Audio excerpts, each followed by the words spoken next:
This part 6 of 6 is a continuing plea to the head of the police in Dallas, Texas, Chief David Kunkle. Copies were forwarded to the mayor of Dallas, Tom Leppert, FBI, YouTube, and the ACLU. This is a woman in her 60s who contacted me as Sarah Palin Rocks. Said she saw my exposés and has proof that MT, also known as Wade, killed two young men, Justin Gaines and Kyle Fleischman, who have been missing since November of 2007. She told me the boys can most likely be found in the caves surrounding Wade's trailer and that she lives close to him, about 60 miles away.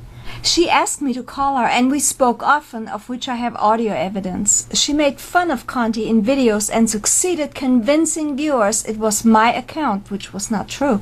At the time, I had no idea as to why she would lie, other than perhaps since I am an anti-Bush activist and she was a devout Palin fan. She caused a stir when she forwarded her videos and claimed they were mine, which turned viewers upside down and attacked me.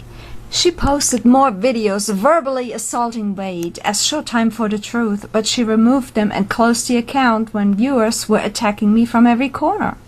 She also harassed me with many videos. The exposés for the beginning of a scam and number 2, both scripts were forwarded in their entirety to me by Gerald. The links are in the sidebar.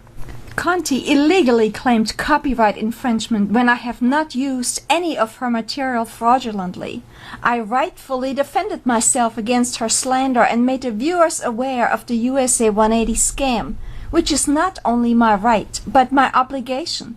I was contacted by one of their deputy directors, Rossetti, who not only looked scary, but admitted openly he had been in jail a long time, at one point over 10 years.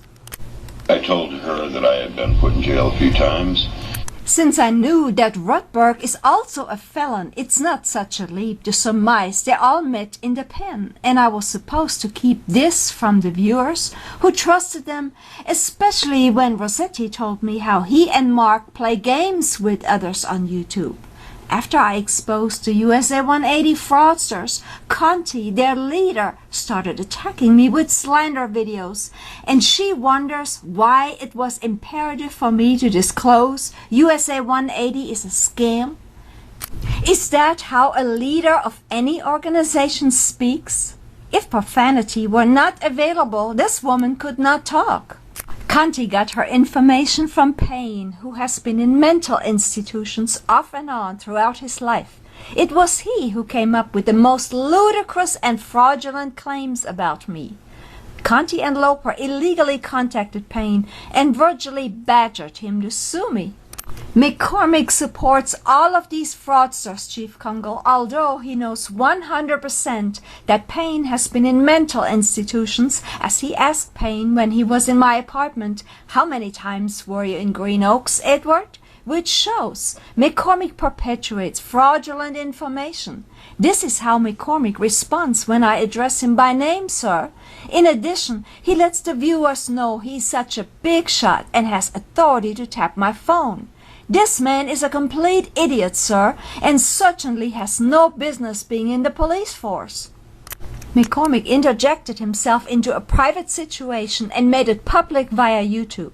In the process, he badly slandered, harassed, traumatized, and terrorized me, even asking the public to visit me. In addition, he made it perfectly clear that they have our full support, which by itself is a serious threat. However, adding saves the taxpayers' money implies that they should kill me, Chief Kunkle, all because I filed a complaint against him. I will do my utmost best to give this Dallas police officer the publicity he deserves, sir. Who is authorizing this criminal lowlife's defiant behavior? He apparently never amounted to anything. Naturally, he gets a thrill out of profanity and loves to see his name on YouTube. Any idiot is a genius to another idiot, and here you have the blind leading the blind, sir. Who in the Dallas Police Department encourages this aberration, Chief? I am happy for anyone's success, but this clodhopper's flying colors were derived by slandering me, which I have somewhat of a problem with. I am going to knock him down to planet Earth and make the deviant wish he never stalked me. I'm only too aware that with the laws changing for the higher government and in favor of the captains of industries, the selection criteria for police personnel has to be in a way that the cadets are not too smart to realize they're not working for the people, only to protect the establishment. But was the Dallas department in such dire straits that they had to hire a complete buffoon, Chief? I wouldn't be at all surprised if this guy got his job through a friend, relative, or other backdoor opportunity. McCormick's good friend, Scott Loper, a former jail guard who claims to be a former sheriff's officer. I was also told that sometime in 1990, the Camden Sheriff's Department received a letter with a Canadian address, supposedly from Loper, but they couldn't verify. However, Loper's request for a recommendation was denied, as, quote, the department could not give Loper a favorable recommendation. Wow, yes, wow, as I have a few more eye-popping revelations about Loper. With his perpetual 3-year-old little Eddie and the fictitious Dub Perino White House press conference tape, Loper seems to do well financially, at least for now. Yes, sir, the Dallas Police Department has much to be thankful for from HICK.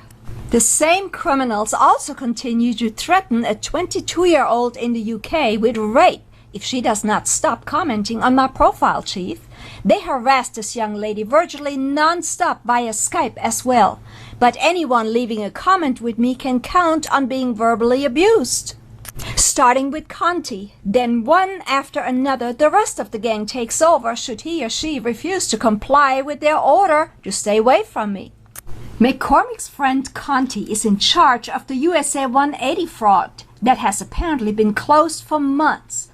Conti wants to kill me for drying up the flow of generous funds. She insists USA 180 is legal, yet they're not registered and or listed with any legitimate political site from which they would stand out, as they're not capable of spelling. McCormick encourages this substance abuser's actions and insists that no one pays attention to what is said on YouTube. Let's see what the court of public opinion has to say about this criminal cop's actions, sir. From what I know, anyone threatening to kill will be arrested. McCormick is not only a co-conspirator to the fraudulent organization USA 180 and Loper, but an outrageously vulgar, violent simpleton who stalks, harasses, and slanders me 24/7 on YouTube. But, as you can see, he's also busy distributing my personal information. McCormick's comment, saves the taxpayers' money, can only be construed one way, that he wants someone to kill me, sir. This peasant's actions are retaliatory, and I expect McCormick to be arrested for his death threat, Chief Kunkle, sir.